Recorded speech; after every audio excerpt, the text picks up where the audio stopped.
Welcome to The Explainer, everyone. Today, we are diving into a topic that totally flips traditional teaching right on its head. Absolutely. We're talking about anime and how it is rapidly transforming from, just a simple weekend binge watch into a highly effective, completely legitimate pedagogical tool. For decades, educators have been searching for that magical key to really unlock student engagement.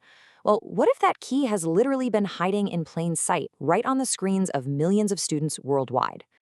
So here's the big question we have to ask. Is anime just a classroom distraction, or is it actually a pedagogical goldmine? Because for a long time, teachers viewed this kind of media with some pretty heavy skepticism. Oh, for sure. But the actual data completely dispels that myth. It turns out it's this massive, untapped gold mine that meets students exactly where their interests already lie. Instead of constantly fighting for their attention, we can actually leverage what already captures it.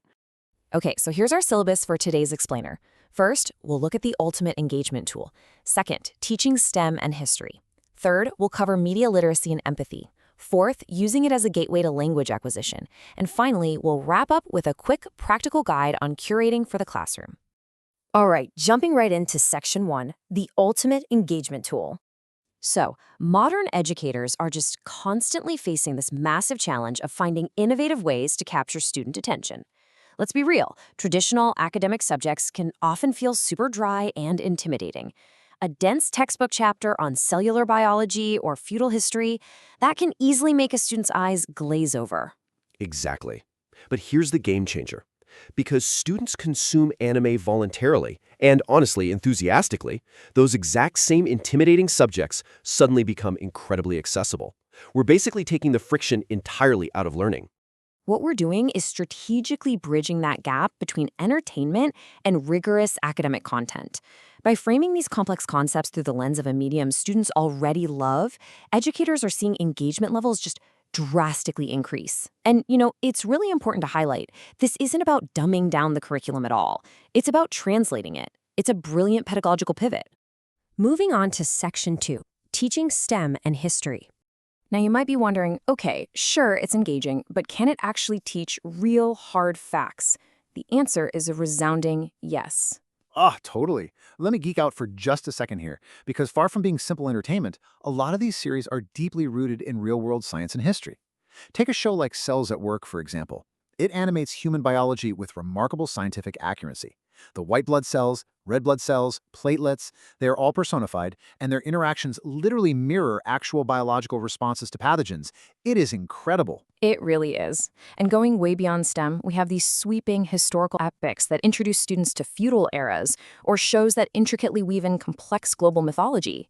Utilizing these shows as visual case studies completely turns abstract concepts into a living, breathing narrative. It transforms what would normally be a rote memorization task into a memorable, character-driven story. Right. Suddenly, history isn't just a list of dates on a page. It feels alive. And science isn't just a boring diagram. It's a dramatic, microscopic battle for survival. All right, let's shift gears to Section 3, Media Literacy and Empathy. We are elevating the discussion now, moving away from just facts and formulas to the really crucial development of soft skills. Japanese storytelling natively features some really unique elements that are absolutely perfect for the classroom. Definitely. We're talking about incredibly complex character arcs, significant moral gray areas where the good guys and bad guys aren't always so clearly defined, and deeply diverse cultural perspectives. When educators use these narratives, they literally force students to think critically about story structure and inherent bias. They have to stop and ask, wait, why did this character make this choice? What societal pressures actually influence them? Analyzing these kind of mature themes naturally builds cross-cultural competence. Right, which essentially means developing a global awareness by viewing societal issues from non-Western viewpoints. It asks students to step outside the traditional Western literary canon and basically walk a mile in shoes from an entirely different cultural framework. It is just a massive builder of empathy. Now for Section 4, Gateway to Language Acquisition. Let's step into the linguistics department for a minute. Anime isn't just a tool for science or literature. It is arguably one of the modern world's most powerful gateways for language and cultural exchange. For language students, textbooks can really only go so far, right? This medium provides actual exposure to authentic conversational Japanese. Students are getting real-time listening practice at native speeds. Exactly.